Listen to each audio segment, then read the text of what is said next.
네, 반갑습니다. 6월 25일 일요일입니다. 오늘이 6.25입니다.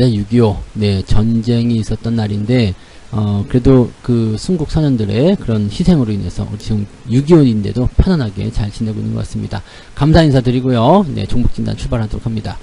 자, 요즘에 폐기물 관련한 기업들이, 네, 돈이 좀 된다고 합니다. 잘 된대요. 그래서 이 폐기물 재활용 업체를 인수하는데 뭔가 좀 심혈을 기울인 기업들이 있다고 하는데, 이 기업들 GS건설, SK에코플랜트, IS동서 이렇게 준비되어 있습니다. 뭐 건설도 있고 건자재도 있고 막 그러네요. 네, 좀 섞어서 한번 보도록 하고요.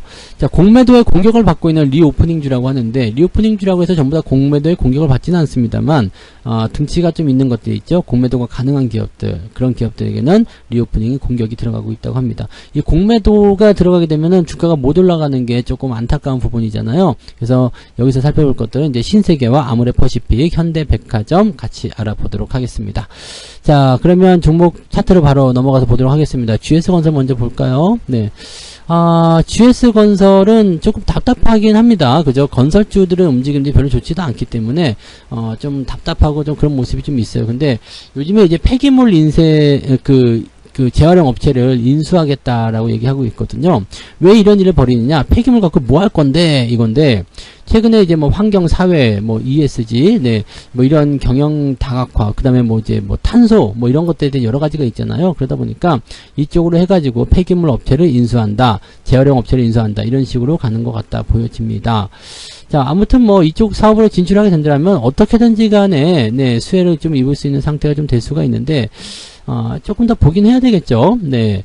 지금 뭐, 일단 포트폴리오를 다각화한다거나, 또, 폐기물 처리 사업 같은 경우는 앞으로 이제 그 경기가 변화가 있더라도 거기에 대한 영향이 굉장히 적고, 또 계속적으로 현금이 창출될 수 있는, 어쨌든 쓰레기는 계속 나오는 거잖아요. 폐기물이 계속 나오는 거니까 이런 부분들은 긍정적이기도 하고요. 또 한 가지는 폐기물 재활용 처리를 한다는 것만으로도 친환경 기업이 된다라고 되는 거잖아요. 이미지상으로 굉장히 좋아지는 거죠. 그러니까 여러 가지 하고 있는 것 같은데, GS건설은 뭐 아시겠지만 해외 쪽 수주라든지 국내 뭐 건설 이런 것도 다 포함시키고 있는데, 뭐 뭔가 이런 어려운 상황 속에서 다른 그 신사업 진출한다는 것은 긍정적으로 볼 수 있는 내용이긴 합니다.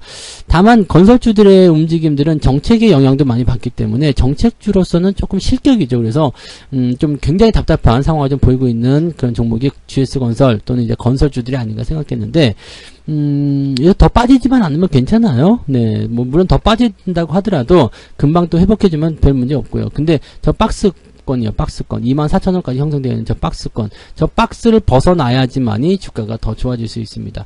주가가 상승할 수 있는 어떤 배경은 충분히 만들어질 수 있어요. 뭐 앞으로 건설 경기가 좋아진다거나 경기 부양이 나온다든지, 또 아니면 뭐 이렇게 폐기물 처리 업체를 인수해 가지고 뭔가 좋은 쪽으로 가게 되면 좋아질 수 있어요. 근데 그런 부분들이 지금 당장 뭔가 잡혀서 주가를 끌어올릴 만한 영향은 아니겠죠. 그래서 지금 믿을 수 있는 것은 이제 이 부동산 정책에 대한 어떤 변화 이런 것들인 것 같은데, 믿을 수 있는 건지 아니면 기대를 그냥 해야 되는 건지 포기를 해야 되는 건지 모르겠습니다만, 어쨌든 부동산 경기는 다시 좋아지겠죠. 좋아지는데 그 시기가 언제냐라는 게 중요할 것 같아요. 최근 들어서면서 이제 수급이 계속해서 밀어내고 있는 모습이기 때문에 주가가 맥을 못 치고 있는 상태입니다. 지금 현재로서는 매수 의견 드릴 수 없어요. 갖고 계신 분들이야 뭐 박스권이기 때문에 홀딩 하시는 것이 맞는 전략이겠습니다만, 신규 접근 같은 경우는 그다지 썩 훌륭하지 않습니다. 그래서 박스권을 지켜내고 반등을 하게 된다면 매수 포인트를 그때 잡으실 수 있는데, 포지션은 지금 보면 한 21,000원 정도 예상이 된다고 보시면 될 것 같습니다. 그러니까 그 정도까지만 살펴보시고요. 현재로서는 네, 대응 포인트가 그렇게 없습니다. 그냥 관망하시거나 지켜보는 전략이 가장 유리하다고 보시면 되겠습니다. 팔기도 조금 그렇고 사는 것은 좀 어렵고 막 그런 상황이라고 보시면 되겠네요. 그래서 GS건설은 네, 그냥 그래요. 네, 그냥 그래요 정도로 보시고 조금 더 시간이 필요하겠다라고 생각하시면 되겠습니다. 자, 그 다음에 에코플랜트죠. 에코플랜트 보도록 합니다. SK에코플랜트, 이 기업은 지금 요거는 저건데요. 네, SK건설에서 에코플랜트, 그죠? 네, 근데 요거가 지금 보면 지금 상장 자체가 지금 이쪽으로 되어 있는 게 아닌데, 그죠? 매매가 쉽지 않으실 것 같은데요. 이거는 그냥 뭐 말로만 한번 드릴게요. 뭐 이거 폐기물 쪽으로 들어간다라고 얘기 되어 있기 때문에 뭐 그렇게 보시면 되고, SK건설이 이제 이쪽으로 넘어가서 나중에 이제 또 뭐 넘어오게 된다면 모르겠습니다만 그런 거 아니면은 지금은 네, 애매하다 보셔야 되겠죠. 뭐 코스닥 뭐 거래소 이런 쪽이 아니기 때문에 그냥 참고만 좀 하시면 되겠습니다. 자, 이 기업 같은 경우는 이거 거래하시는 분도 분명히 있겠죠. 거래량도 굉장히 적지만 네, 거래하시는 분명히 있을 거예요. 그래서 살펴보시면 지금 추세는 좋은 편입니다. 추세는 좋은 편인데 얼만큼 지지를 받아줄 것인지 좀 봐야 되겠죠. 그래서 7만원 정도 네, 지지점 보시면 되겠고요. 흐름은 일단 단기적으로 많이 올라온 부분이지만 크게 신경 쓰지 말고요. 네, 시작은 여기서부터 시작했다 보시면 되겠습니다. 그래서 6만원대부터 시작했다 보시면 되고 65,000원, 7만원 거치면서 괜찮았고 지금 약간 오버슈팅한 구간이 있기 때문에 올라갔다가 내려오는 형태, 지금 이렇게 되면 약간 눌림목 형태로 비슷하게 나타날 수 있겠죠. 그래서 7만원 정도 라인대가 지지 반등 포인트가 될 수 있겠다 정도로 생각하시면 되겠습니다. 뭐 딱 그 정도만 보시면 되지 않을까 판단되는 기업이라서 요 정도까지만 보시면 될 것 같고요. 요거는 아마 네, 별로 여러분들이 취급하지 않으실 것 같아서 요 정도까지만 보겠습니다. 갖고 계신 분들은 홀딩 네, 그대로 보시면 되겠고요. 눌림목 형태이기 때문에 현재 시점에서는 7만원 정도 지지선을 보시면 되겠습니다. 자, 그 다음에 IS 동서 볼게요. 네, IS 동서는요, 요거는 이제 건자재 쪽입니다. 변기 아시죠? 변기통. 변기통이 좀 있고, 변기 만드는 회사인데, 이것도 지금 환경 쪽에서의 뭔가 있긴 있어요. 뭔가 쪽이 있기 때문에, 여기에서 어떤 기대치는 좀 있어요. 기대감이 좀 있죠. 그러니까, 이런 부분에서 이제 주가 상승할 수 있는 가능성은 분명히 있다 보여집니다. 지금 건자재 쪽에서도 분명히 그 정책적인 수혜가 있어서 앞서서 말씀드렸던 GS건설이나 이런 건설주들과 같이 움직일 가능성이 있는데, 지금 상태에서는 그냥 다 그렇죠. 별로예요. 건자재 쪽, 뭐 시멘트든 뭐 페인트든 뭐 이거 다 포함시켜가지고 다 그런 쪽입니다. 그리고 뭐 한샘이라든지 이런 것들도 지금 주가 다 별로잖아요. 그러니까 이런 것들은 리모델링, 그 다음에 재건축 이런 쪽이 있어줘야지만 크게 터지는데 이런 부분이 별로 없죠. 다행히 이제 뭐 폐기물 쪽으로 들어가서 뭐 한다라고 되어 있기 때문에 이쪽으로의 어떤 기대감은 좀 있다 볼 수 있겠는데. 지금 폐자동차죠. 네, 폐자동차 해체 기업인 인선모터스의 경영권 인수해 놓은 상태다라고 되어 있죠. 그 다음에 2차전지 재활용 기업 ISTMC라는 기업도 100% 인수를 하게 되면서 여러 가지로 좀 문어발로 넓히고 있는 상황이긴 합니다. 그래서 이 종목도 살펴보게 되면 지금 많이 올랐던 부분에서 지금 조정이 계속 나타나고 있는 모습이잖아요. 그러니까 이 정도 상승한 부분들이 조정을 받고 있는 상태라서 현재로서는 위쪽에 압박을 계속 받고 있다고 보시면 됩니다. 그리고 아래쪽 지지라인은 좀 넓게 봤을 때 지금 32,000 정도 다 내려왔네요. 네, 지지점 거의 다 내려와서 현재로서는 지금 외국인들이 매수를 해주고 있는 것에 조금 기대가 올 필요 있습니다. 다이버전스죠. 주가는 내려갔는데 외국인들이 매수를 계속 해주고 있어요. 그렇다는 것은 지지점에 가까이 왔기 때문에 곧 돌리려는 움직임이 나올 수도 있다 판단할 수 있겠죠. 갖고 계신 분들은 홀딩 전략 그냥 유지하시면 별 문제 없어 보이고요. 매수 포인트는 조금 안 잡히는 게 좀 문제겠죠. 매수가 좀 안 되니까 이 부분에 대한 것들만 좀 조심하시면 되고요. 매수는 좀 천천히 하셔도 될 것 같아요. 왜냐면 위쪽에 저항대가 두껍게 있는데 이게 지금 내려오는 형태이기 때문에 이렇게 되면 압박이 굉장히 세거든요. 특별하게 엄청난 이슈가 나오지 않은 이상은 주가가 쉽게 올라가기 어렵습니다. 회사 자체는 괜찮고 다 좋다라고 하더라도 압박감이 있다라면 주가가 올라가기 어렵죠. 그러니까 이런 부분들은 참고하시고요. 가지고 계신 분들만 일단 홀딩 하시면서 좀 더 보시고 여기 이평선이라든지 주가 상황이 여기 아예 넘어가는 자리 나타나면 되겠습니다. 요거는 시간적인 부분을 좀 보아야 되기 때문에 아마 조정이 좀 진행되고 횡보가 좀 진행된다라면 아마 37,000원대 정도면은 아마 이 저항을 다 돌파하는 모습이 나타날 거라 생각합니다. 그냥 막 올라가면 4만원까지 보셔야 되는 거고요. 좀 시간을 두고 조정받고 올라간다면 37,000원까지 보셔야 됩니다. 그래서 여유있게 대응하실 필요가 있죠. 그래서 아직은 신규 접근하실 만한 위치가 아니기 때문에 그 부분까지는 보지 않으셔도 되고요. 가지고 계신 분들만 홀딩 하시면서 조금 시간적인 여유를 가지고 보시는 게 유리할 것 같다 생각됩니다. 이 부분들 참고해 주시면 좋겠네요. 자, 그 다음에 공매도가 늘어나고 있는 종목 보도록 합니다. 신세계 먼저 볼게요. 네, 신세계. 신세계뿐만 아니라 뭐 요즘에 이마트도 뭐 별로 안 좋죠. 네, 리오프닝 쪽으로 다 안 좋아요. 다 안 좋고 뭐 유통이니 뭐 물류니 뭐 다 안 좋고 소비주도 다 안 좋습니다. 근데 특히 신세 같은 경우는 지금 지지게임에서 계속 내려가고 있어서 도대체 이걸 뭐 어떻게 해야 되나 이런 건데, 보통 공매도 같은 경우는 저점에서 잘 안 들어오는데도 지금 신세계에는 공매도가 좀 많습니다. 네, 전체 거래대금 대비해서 공매도 비중이 34% 많아요. 그래서 공매도 거래 상위 종목 2위에 신세계가 들어가 있습니다. 그 정도죠. 뭐 계속적으로 올라갈 수 있다라는 판단이 좀 있을 수 있겠습니다만은 그거는 시장 상황이 좋아져야 돼요. 그러니까 전체적으로 리오프닝이 좋아지려면 소비라든지 이런 부분들이 부분들이 다 증가가 되고 경기가 또 살만해져야 되는데 나는 지금 살만한데 라고 생각하시는 것이 아니라 나는 살만하더라도 옆 사람이 지금 힘들어라고 한다면 이거는 안 좋은 거예요. 그러니까 그렇게 봤을 때 이게 막 늘어나는 어떤 형태의 모습은 아닌 것 같아 보이죠. 그러다 보니까 더 빠질 수도 있겠구나. 그래서 공매도가 진입한 것이 아닌가 생각합니다. 다만 긍정적인 부분은 과매도에 들어갔기 때문에 조만간 반등이 나올 수 있지 않을까 생각되고요.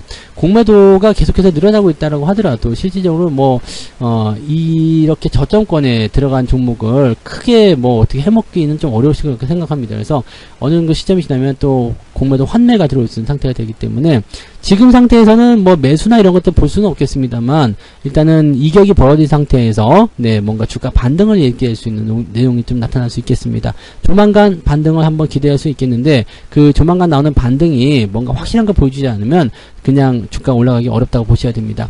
저항대, 지지라인대 이런 부분들은 반드시 지켜줘야 되거든요. 지금 추이는 2021년도부터 계속 내렸고요. 거의 이제 끝자락까지 오고 있었던 상황이었는데 여기서 깨고 내려간 모습이 된 거예요. 그러니까 이게 굉장히 좀 부담스럽다고 보셔야 됩니다. 그래서 지금은 기술적 반등, 단기 반등 예상할 수 있는 상황이긴 합니다만 기대감을 갖기는 좀 어렵습니다. 갖고 계신 분들은 지금 상태에서는 더 할 게 없어요. 그냥 홀딩만 하시는 게 맞는 거고요. 신규 접근도 반등 시 매수하게 되면 1차적으로 이제 어느 정도 수익은 보실 수 있겠습니다만 이렇게 등치가 좀 있는 종목들이거나 좀 답답한 종목들 같은 경우는 수익 내기가 어렵습니다. 그래서 신규 접근하지 않으시는 것으로 권장을 해드리고 싶어요. 갖고 계신 분들은 일단 홀딩, 조만간 반등 나올 수 있다. 이 정도까지만 생각해 주시면 되지 않을까 보여집니다. 이 부분 참고하시고요. 자, 그 다음에 또 있죠. 아모레퍼시픽. LG 생활건강 이런 것들도 굉장히 좀 짜증나시겠지만 아모레퍼시픽 이건 일전에 한번 진단해 드렸던 것 같아요. 화장품인데 대형 화장품 관련 기업들은 중국과 연관고리가 좀 많습니다. 그러다 보니까 중국 쪽에서 지금 뭘 풀어주지 않고 계속 옥죄고 있는 상태가 되면은 사실상 수익 내기가 좀 어려운 게 사실이죠. 그래서 아모레퍼시픽 같은 경우도 지금 많이 내렸어. 과매도야, 저점이야, 바닥이야 라고 얘기가 나올 수 있겠습니다만 뭔가 풀어주지 않는다라면 주가가 올라가기 좀 어려울 것 같아요. 저점 라인대를 보시면 지금 이 정도면 굉장히 두꺼운 매물이기 때문에 깨고 내려가면 안 되거든요. 근데 계속 깨고 내려가고 있죠. 또 여기다가 10만원이 이탈되게 된다면 주가가 더 안 좋을 수도 있습니다. 우리가 한 가지 기대할 수 있는 부분은 이격이 지금 벌어지고 있는 상태이기 때문에 이격을 좁히기 위한 어떤 기술적 반등 정도 나타날 수가 있습니다. 그 반등은 10만 5천원에서 11만원 정도대에 이 정도까지는 형성될 것이라 생각됩니다. 자, 그렇다고 하더라도 지금 매수를 들어가서 어떻게 해보기는 굉장히 어려운 상황이라 판단되고요. 가지고 계신 분들 입장에서도 계륵 같을 거예요. 이거 팔기도 애매하고 그렇다고 들고 가다니 더 열불나고 그런 상황이잖아요. 이럴 때는 비중을 조금 줄여보시는 게 좋지 않을까 생각되니까 비중이 조금 줄어들게 된다면 그 상황을 이용해서 대응하시는 것이 유리하지 않을까 생각합니다. 지금은 이제 중국 쪽 부분이 언제 풀릴지는 모르는 상황이기 때문에 요거는 좀 기다리면서 대응하셔야 될 것 같아요. 그래서 비중 많이 갖고 있으면 계속 아픔이 커질 수 있으니까 비중을 조금 줄여주시면 좋을 것 같고요. 신규 접근하지 않도록 해주시는 게 좋을 것 같습니다. 참고해 주시고요. 네. 자, 한정부터 봅니다. 현대백화점이요. 현대백화점도 주가 차트가 이 리오프닝이 다 이렇게 생각먹었어요. 네, 리오프닝이 사실 주도주가 될 거라고 저는 생각을 많이 하고 있었고 또 얘기도 많이 해드렸었는데 이게 실제적으로 시간을 더 많이 필요로 하네요. 지난 연말에 많이 올라가긴 했었습니다만 그 이후에 또 떨어지면서 이게 다 중국 때문이죠. 네, 이 모든 게 다 중국 때문입니다. 그래서 이 리오프닝이 잘 못 가는 이유는 다 중국 때문이다 이렇게 보셔도 되는데 이것도 계속 공매도가 계속 늘어나고 있는 상태입니다. 거기다가 지금 중국 쪽 경기 회복도 지들도 회복이 잘 안 돼. 그리고 경기 부양 나간다 해도 그냥 흥 그러고 있거든요. 별로 와닿지 않아요. 이러니까 좀 짜증나죠. 거기다가 중국이 우리나라를 대하는 모습도 그렇게 썩 좋지 않기 때문에 이 부분이 굉장히 부담스럽다고 보셔야 됩니다. 그래서 지금 신저가 계속 나오고 있잖아요. 신저가 나온 종목들은 건드리시면 안 돼요. 신규 접근 들어가지 마시고요. 리오프닝 종목도 거의 대부분 그럴 거라 생각합니다. 지금 계속 이렇게 흘러내리고 있잖아요. 얘네들이 올라갈 날이 와요. 언제 올라가느냐? 경기가 좀 좋아진다고 생각됐을 때 긴축을 더 이상 안 하겠다라든지 아니면 경기 부양을 위해서 금리를 좀 내린다든지 또는 부양책이 나온다든지 등등 여러 가지가 있어야 될 것 같아요. 외국인들 열심히 사다가 지금 같이 털어내고 있는 모습인데 부담스러운 부분이 계속 있습니다. 그래서 리오프닝 같은 경우는 일단은 2분기 실적 먼저 좀 보셔야 되겠고요. 3분기부터는 좀 좋아진다고 하니까 그런 부분 좀 보시면 좋을 것 같아요. 3분기가 되면은 일단 뭐가 될까요? 일단 뭐 중국 쪽에서도 경기 부양기 계속 나오게 될 거고요. 실질적으로 보면은 이제 기업들 실적에 대한 부분들이 네, 조금씩 개선되는 속도로 가지 않을까 생각되긴 합니다. 그래서 그런 부분들, 그리고 미국 쪽에서 나오는 어떤 FOMC 결정들도 긴축적으로 많이 긴축을 안 하는 쪽으로 움직이지 않을까 생각합니다. 그래서 리오프닝이 올라가려면 일단 시장의 분위기가 좀 느슨해져야 된다는 거, 경기가 많이 좋아져야 된다는 거, 그것만 좀 기억하시면 되겠습니다.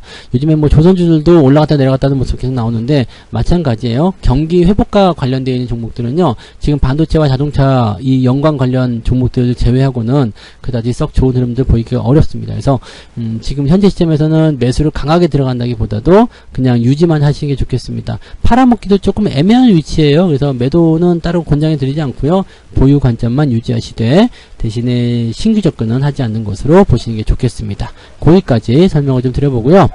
자, 그래서 요 정도 시점에서 이제 말씀드린 부분들은 이제 GS건설, SK 에코플랜트, IS동서 이렇게 세 종목 말씀드렸고요. 폐기물 관련한 종목들입니다. 그다음에 공매도에 공격을 받는 리오프닝 종목들은요, 신세계, 아모레, 퍼시픽, 현대백화점 이렇게 되어 있는데 실질적으로는 이제 리오프닝 관련 종목군들이 대부분 다 힘들다 이렇게 생각하시는 게 맞을 것 같습니다. 자, 그래서 오늘 여기까지 이야기해 드리고요. 네, 남은 휴일 잘 보내시고요. 저는 내일 아침 시황에서 다시 뵙도록 할게요. 고맙습니다. 본 방송에서 제공되는 모든 정보는 투자 판단의 참고 자료이며 투자의 최종 책임은 본 방송을 이용하는 본인에게 있습니다.